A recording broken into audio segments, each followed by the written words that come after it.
Welcome back, or welcome if you're just joining us. It is The World This Week, and we are in the company of Anne-Elisabeth Moutet of the Sunday Telegraph. How are you? Very well. Welcome back as well to Régis Le Sommier of Paris Match, the French news weekly magazine, TV producer George Kazolius, and Lila Jacinto of France24.com, France24.com. It was Greece stealing the limelight at that EU Latin America summit, as we were saying at the outset, and Greece and Ukraine stealing the limelight at a G7 summit that started the week in Bavaria. So spare a thought, if you will, for the Iraqi prime minister. Now, here we see these images which went viral. There he is. Haider al-Abadi sits down. Nice big bench, by the way. And should he say something? Photographers are pointing their pictures. A few minutes, they get it up. I guess the moment's passed. Well, the Italian prime minister and the boss of the IMF wrap up their conversation. Everyone goes their separate way. Régis Le Sommier. Well, we all know that this footage went viral, and but it tells a lot about maybe the personality of Abadi. I think he's supposed to be the man in charge in Iraq, and even if and when you see that the U.S. president doesn't really seem to be interested in having him next to him, that tells a lot. I think there's a body language in that section, in that footage that really speaks volume about what's going on.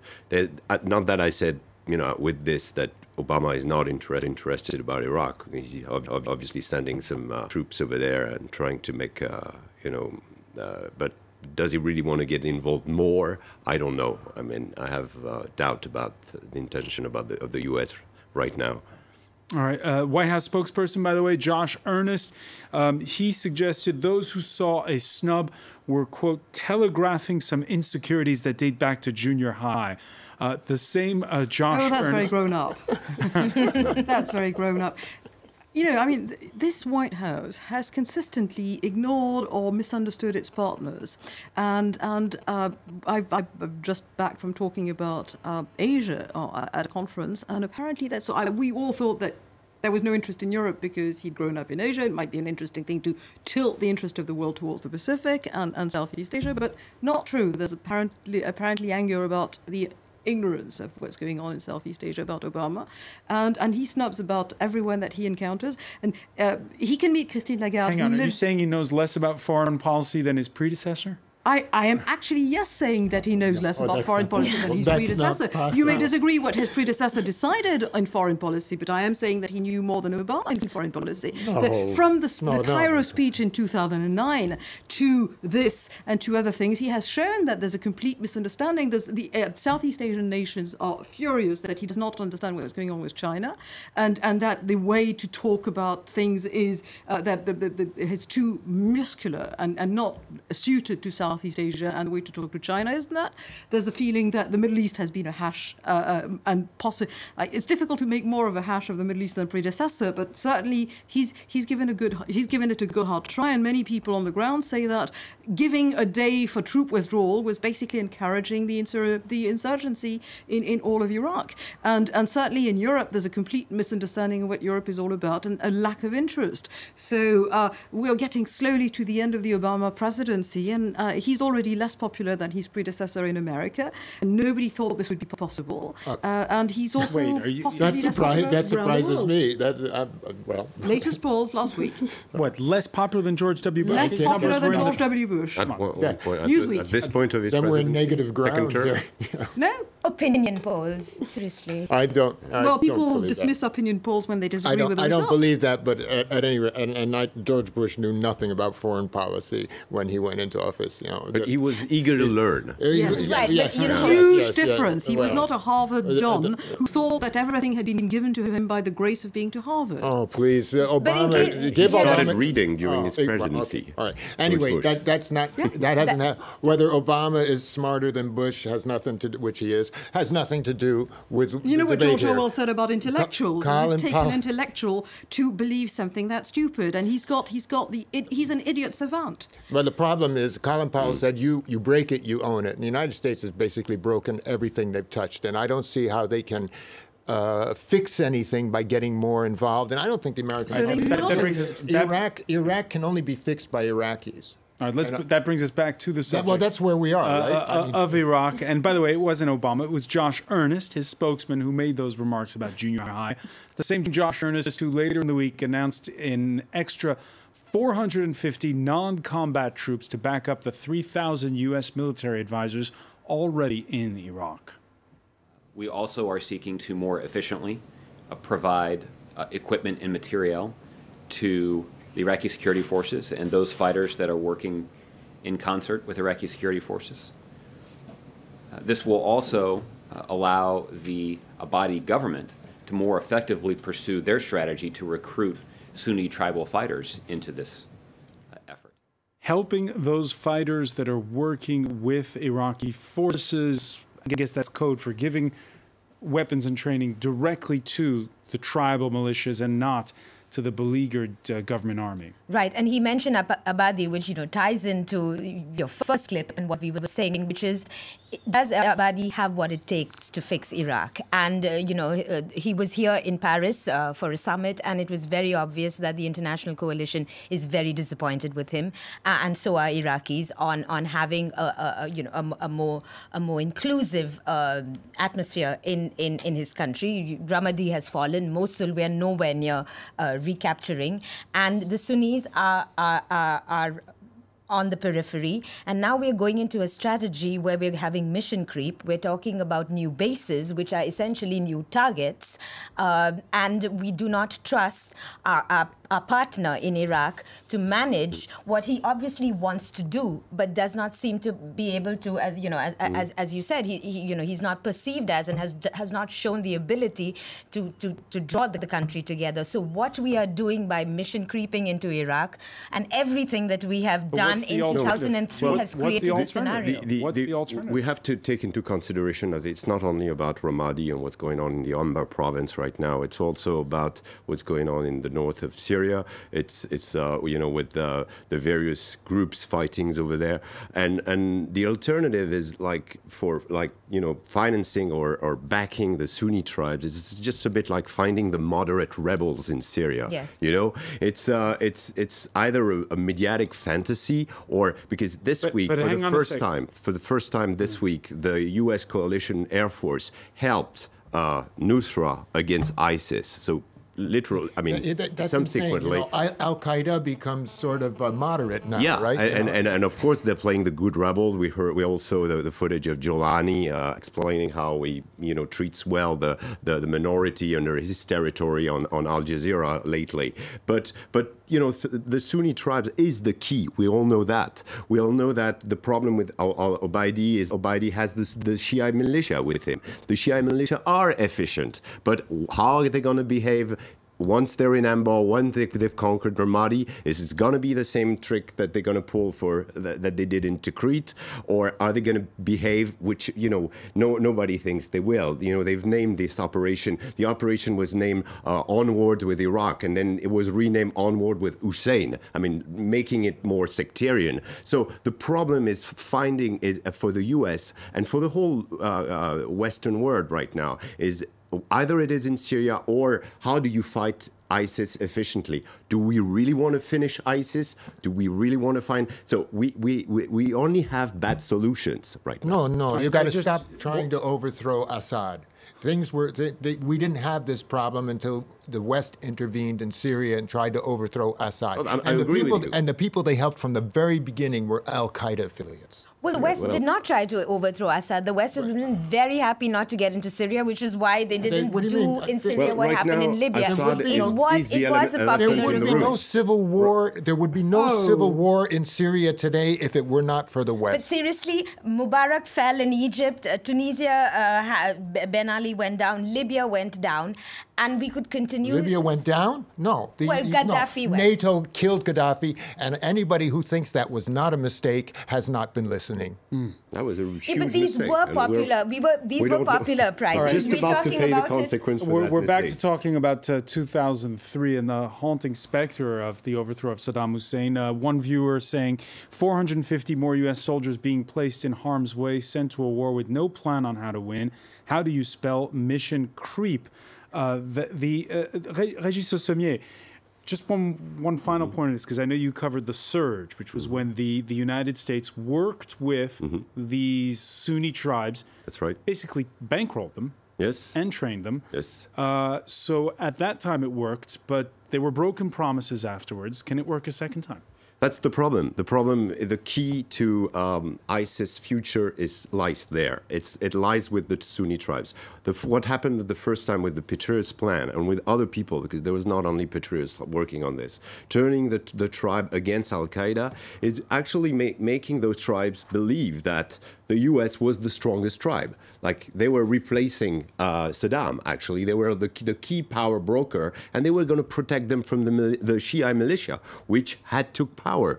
We must remember that what happened with the debassification program held by Paul Bremer is about 200,000 soldiers came back to their home with no pay, no paychecks, only their weapons. That started the insurgency right there in Iraq. In 2005, followed the election that George Bush pushed forward as a symbol of democracy. During those elections, the Shia got the power because the Sunni decided not to go to the polls. So those two elements created the situation of giving literally Iraq to a Shia power, and which could have been worked out, consistently, but the problem lies now with Maliki, who was the U.S. man in the place, and he decided to play the sectarian card instead of trying to gather the Sunni. The work had been done in 2008. The Petraeus doctrine worked with there.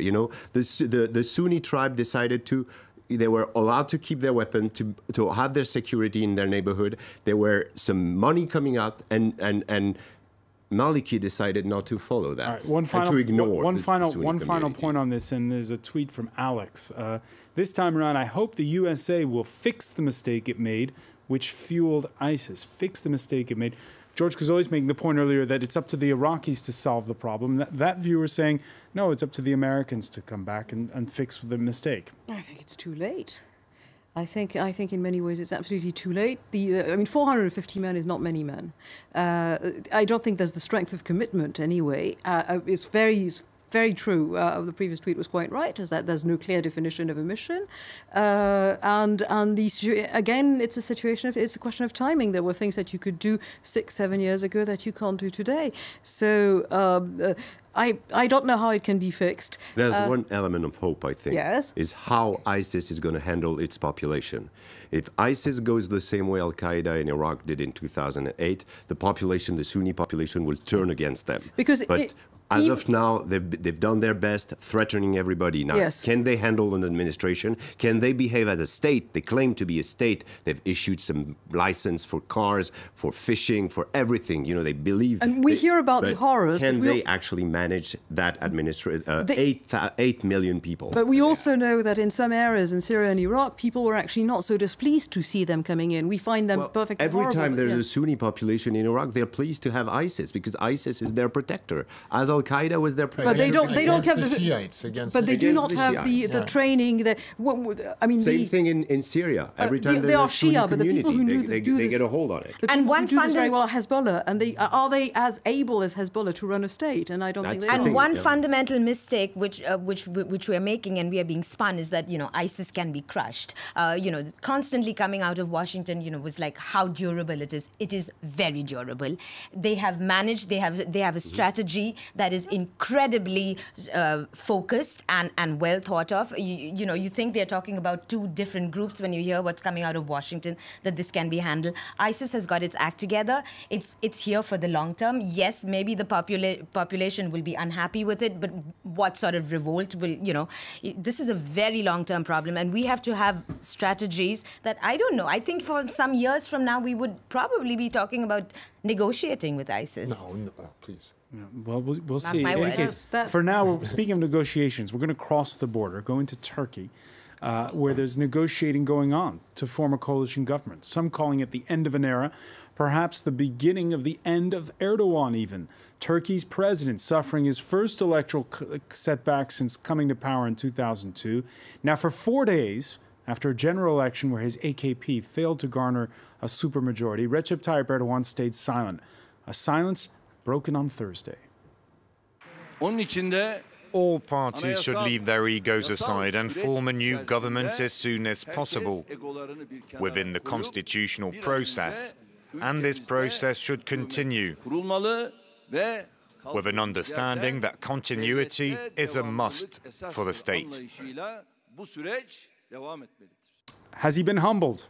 Has he been humbled? He's been humbled, but he's sly. He is playing a couple of cards there. Can't we all just get along? And so we forget the Erdogan who built his palace, who fired judges who were investigating corruption, who beat up demonstrators in Taksim, who jailed the opposition. Threatens journalists. And who said that democracy is like a tramway. When you get to your stop, you get off. That Erdogan we have to forget about. This is the new Erdogan. So what does it say about Turkey then? What does it say about Turkey? Modern people. First, it is a largely modern country with extremely it's very interesting that the process. First of all, nobody disputed the process. Nobody said these were faked. So they take the result of the elections as something normal, something that we take for granted in Europe. But they're about the only country in the area, except for Israel, where you can do this. And the second is that I imagine what's very interesting is the fact that people voted for the Kurd party who are not Kurds. That's a huge. There's a huge difference. The Kurds were there. You've got this completely corrupt old guard of opposition to Erdogan, and they were not making progress, even though the Turks realized that Erdogan was going too far, because people remembered how terrible and how corrupt they were. But if you find people who vote in the Kurd party so that they become a kind of equivalent of super transnational SNP in some ways, and who are young people and who are fighting Erdogan with an entirely new. None of them has been in office, so none of them is really corrupt. So there's a possibility that things will happen. The other thing is that civil society in Turkey, the press, the business circles, they're all looking at this and saying, at last. So he's not going to get. But they also see what political Islam is. They also see next door what political Islam can lead to, and the Turks, who are more and more impregnated with Western ideals and Western standards and life and stuff, don't like what they see. Still, we're talking about a party that nonetheless garnered more than 40% of the vote. Yes, and this is great news. Especially HDP's. Amazing electoral campaign and strategy, but I feel that there are still warning signs that we need to pay attention to. One is he's still the president. He's got a 4-year term, so he still does enjoy presidential powers. If anything else, Erdogan is a very wily political player. Two, on the Kurdish issue, they have a peace process going on, and we could have a scenario where the AK party would have to get into a coalition with the conservative MHD party, very opposed to Kurdish national, interests, cultural interests. And finally, what we saw in Diyarbakir, this is a city in southeastern Turkey, just after the election, was that rival Kurdish factions clashing again, at least 3 or 4 deaths, which led to the old conspiracies of, why are the Islamist Kurdish being supported by whom? The head of the HDP party basically suggesting that Turkish intelligence is propping up this rivalry to the HDP and the peace process. A lot happening in Turkey that, we need to pay attention to. Still a lot happening there. One final question before we go. When is it okay to be self-deprecating? All the time, if you're Woody Allen or Hugh Grant, they make a living out of it. Never, it seems, if you're FIFA's Director of Communications and Public Affairs. Walter Di Gregorio resigning from his position with immediate effect after a joke on Swiss television. Ich habe viele. Ja, hast du mir erzählt. Der Sepp Blatter, der FIFA-Präsident, sein Kommunikationschef und der Generalsekretär sitzen im Auto. Wer fährt? Ist es der? Genau. Die Antwort ist? Die Polizei. Polizei. It's a pretty good joke. Yeah, it's a Would good you have joke. resigned over that? I don't know. I don't know if I would have been the head of communication of FIFA anyway. So you'd be a lot richer if you were. Yeah. No, but it shows how insensitive the leadership of FIFA is to the image that they have around the world. It shows that they can joke about this. You know, it just shows they're out of touch with the reality of the So football he should have world. resigned. Yes, of course. I mean, the whole top. Actually, a lot of them should be in jail. Yeah. To tell the truth, a lot of them should. Well, they might be actually. God bless Lynch. With an FBI They will be in investigation Swiss on my jails, back, which is a pity. I wouldn't they're nice sleep. I jails. wouldn't sleep very quietly if I were a bladder with an FBI investigation Oh, they on could my be back. American. You know. Leila Jacinto, a final word on this? I have to say I enjoyed the joke. And I really don't see why he should have resigned. I mean, he should, for the joke, he should resign for a lot of other issues, which is probably why he did resign. The joke was very funny, and I stand by it. All right. Leila Jacinto stands by the joke. We have a split jury on the joke. I want to thank you. I want to thank as well Régis Le Sommier, George Cazoles, and Elisabeth Moutet. Stay with us, though. Our Media Watch segment is next.